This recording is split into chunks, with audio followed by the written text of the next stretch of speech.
Gente, tudo bem?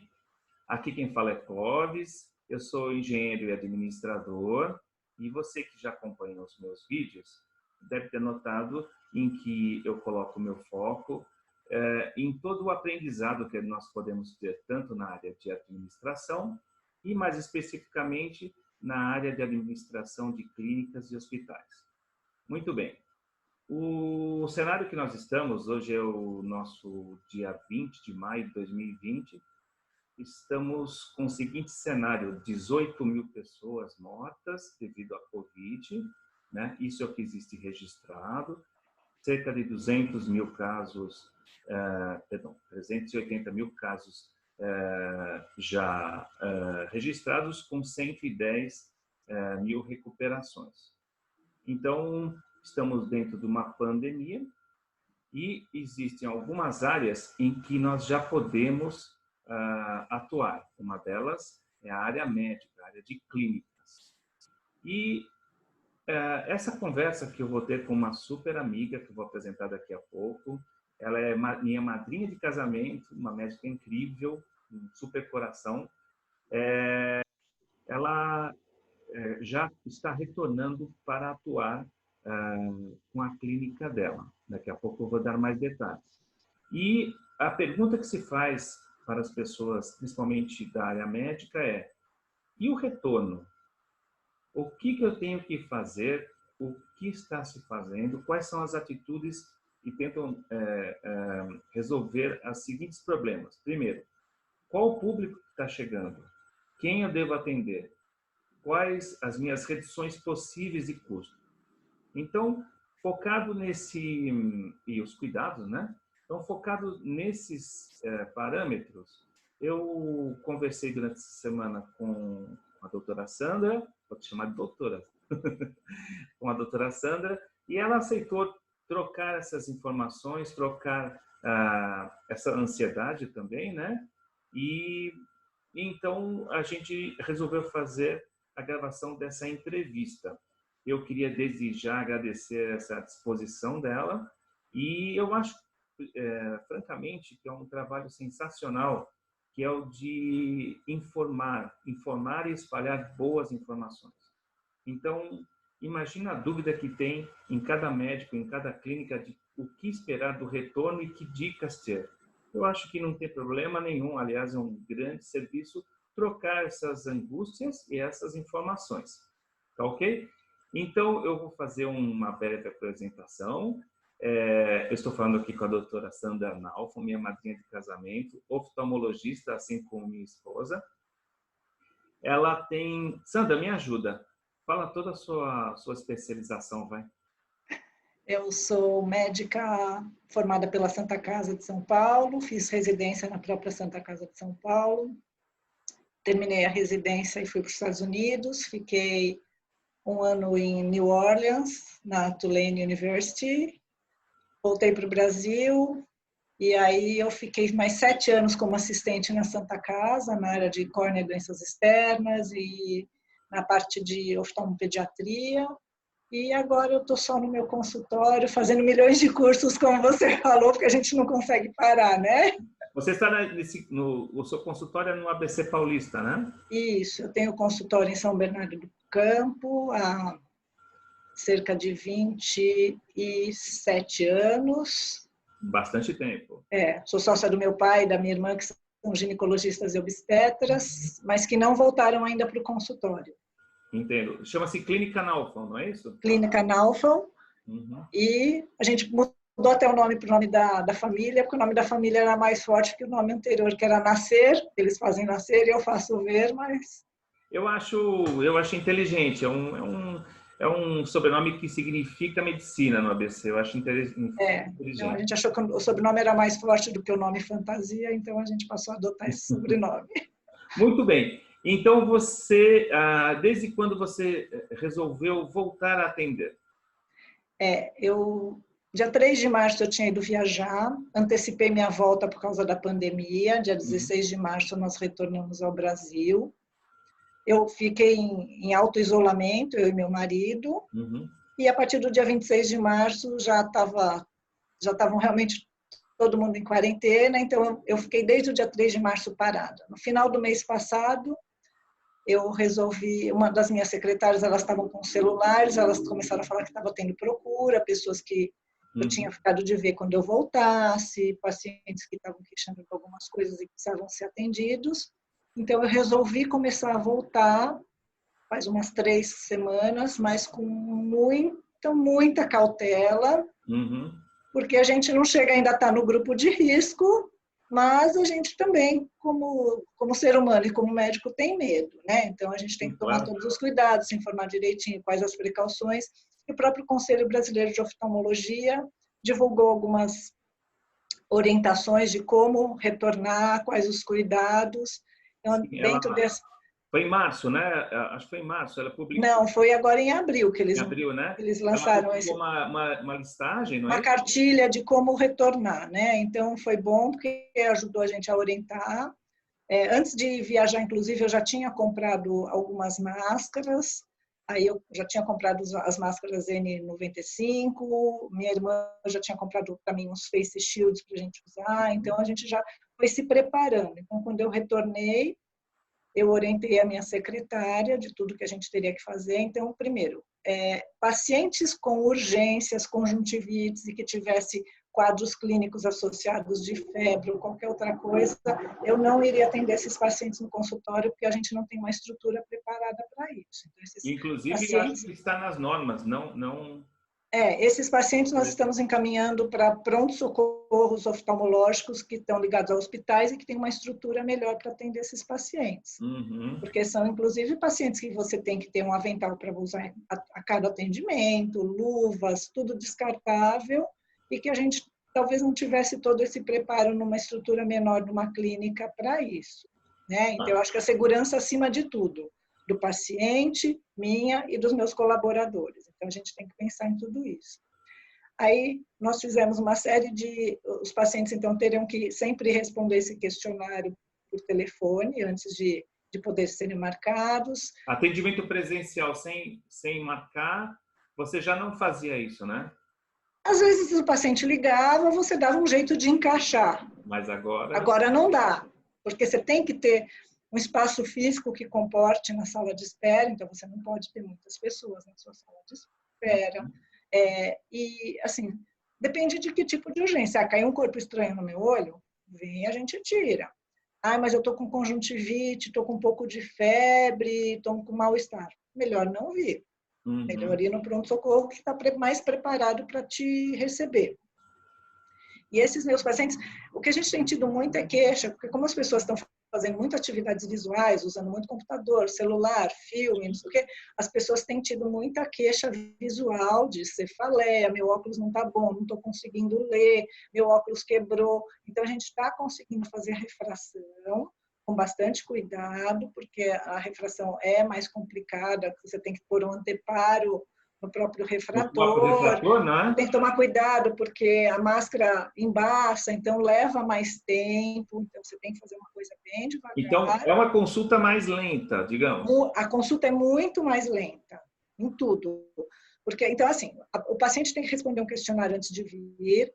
Quando ele chega, a gente pôs hipoclorito num tapete para ele limpar os pés. Hoje eu já fui informada, já existe um tapete pronto para comprar em que você joga o hipoclorito nesse tapete. Ele tem o tapete úmido e o tapete seco. Agora, esse tapete não está na norma, né? Eu não está na norma. É um a mais seu, porque, é um a mais que a gente pelo viu fato que da pessoa carregar o corona nos sapatos, tudo, né? Então, um cuidado a mais. Podia assim fazer um sistema japonês também?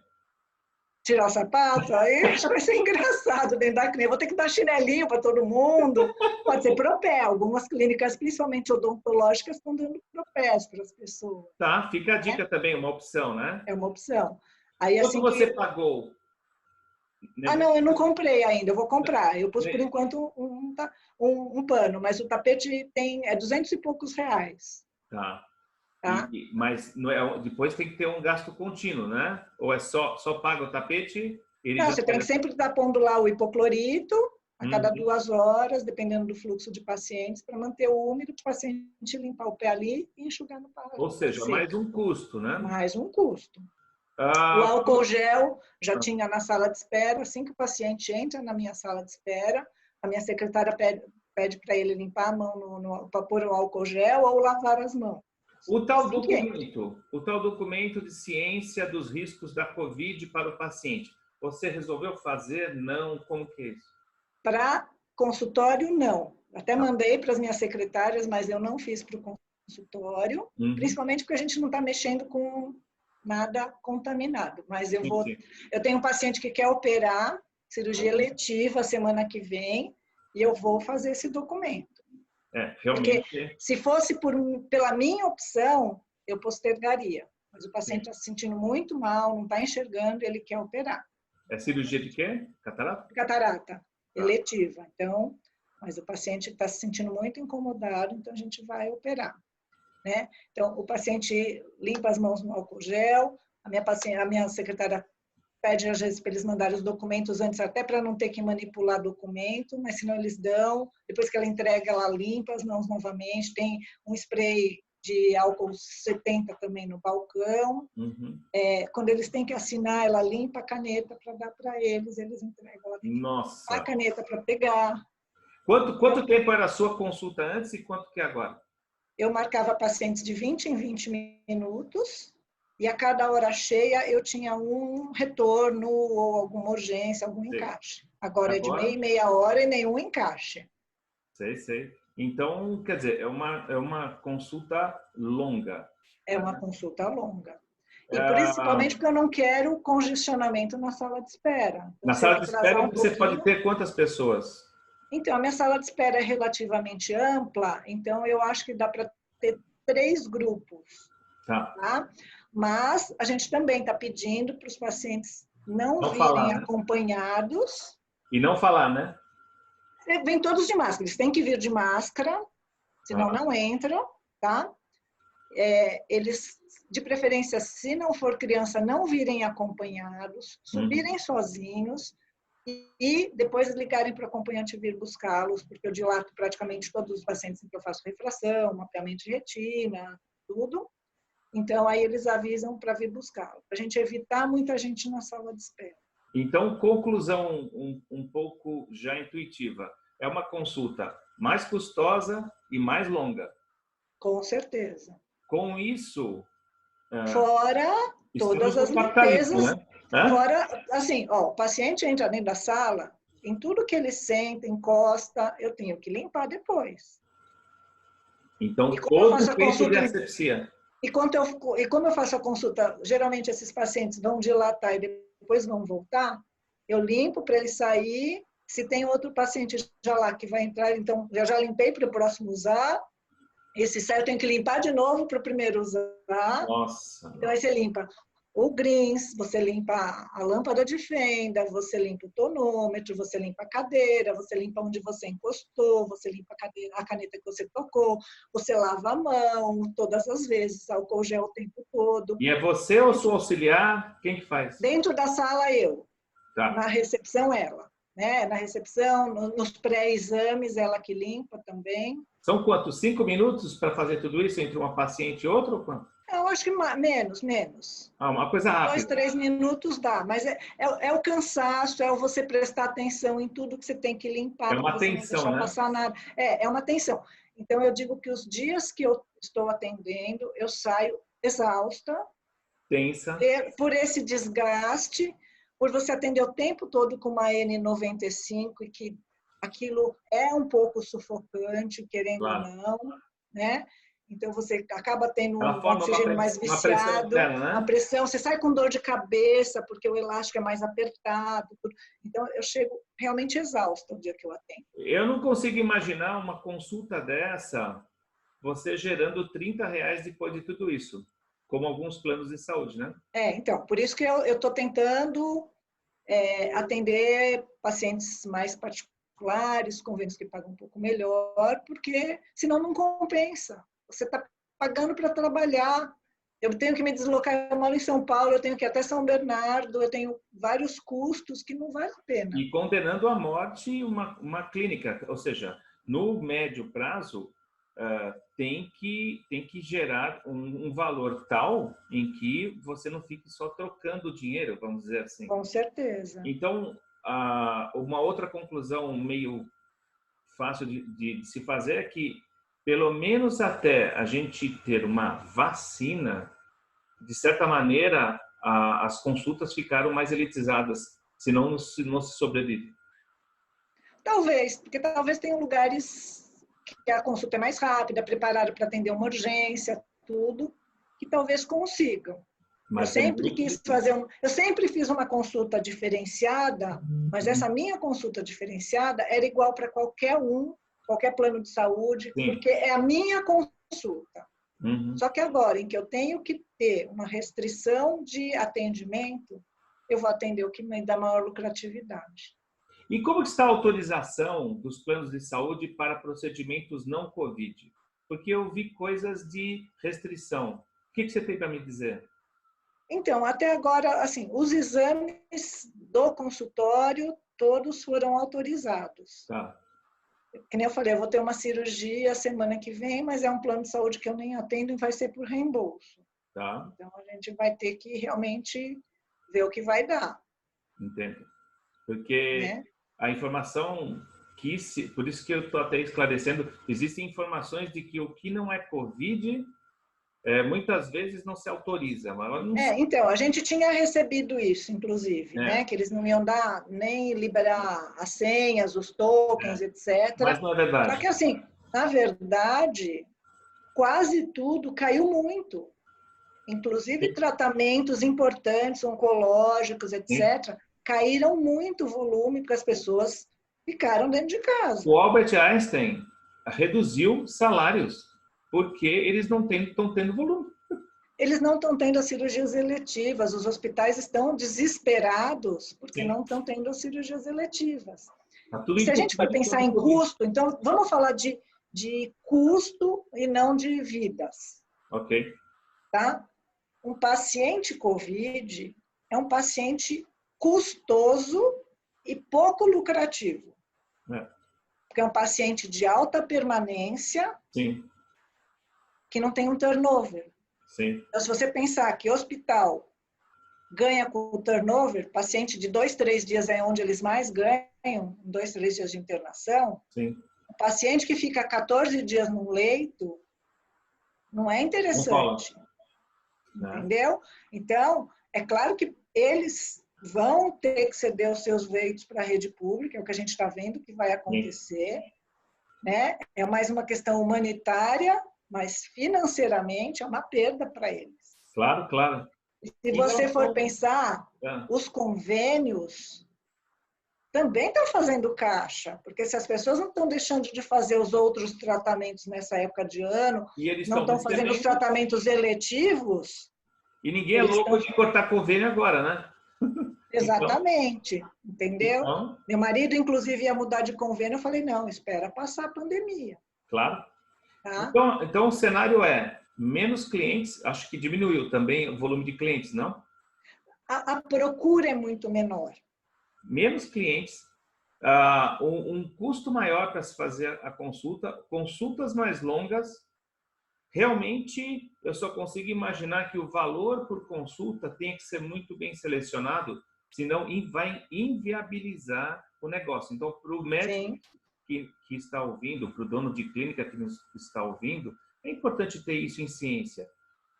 Abrir, e sem ter a ciência dessas ações, e também a gente poderia abordar um pouco agora, que reduções de custo foram necessárias para enfrentar esse aumento, por outro lado, né? O que você fez?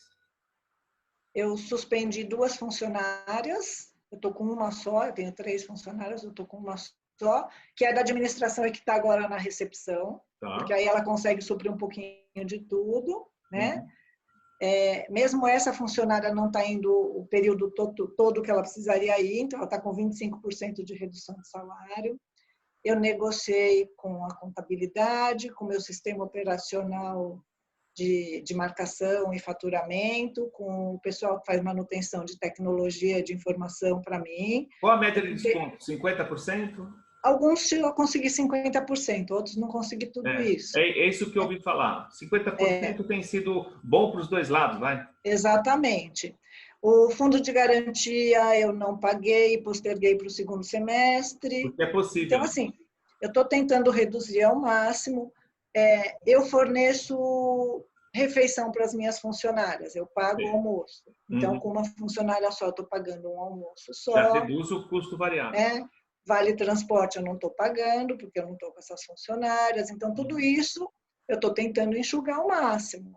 Sim, sim. Como a gente está vendendo pouca lente, vendendo poucas coisas, eu não estou tendo tantas compras. É claro que eu tenho que pagar os boletos que eu já tinha feito as compras, mas a gente está tentando não fazer novas dívidas, né? A gente tem que fazer em EPI, mas tentar fazer assim o mínimo possível, porque a gente não pode.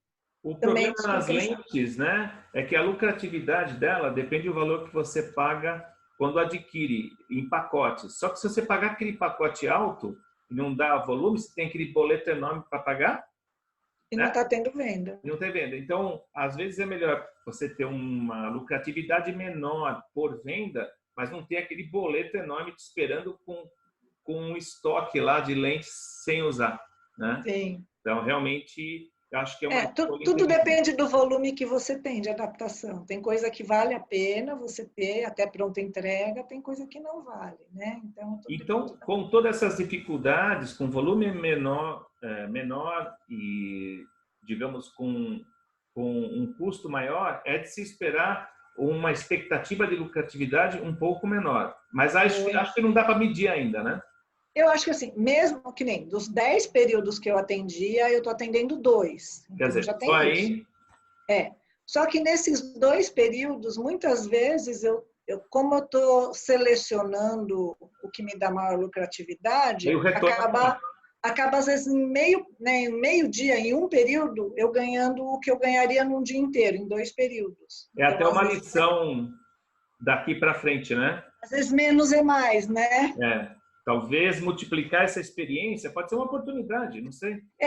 Então, a gente vai ter que ver o volume de procura que vai ter, porque a gente estava até conversando com alguns amigos esses dias. Então, assim, todo mundo empobreceu com a pandemia? Não, não existe. O dinheiro não some, o dinheiro muda de mãos. Sim, sim. Né?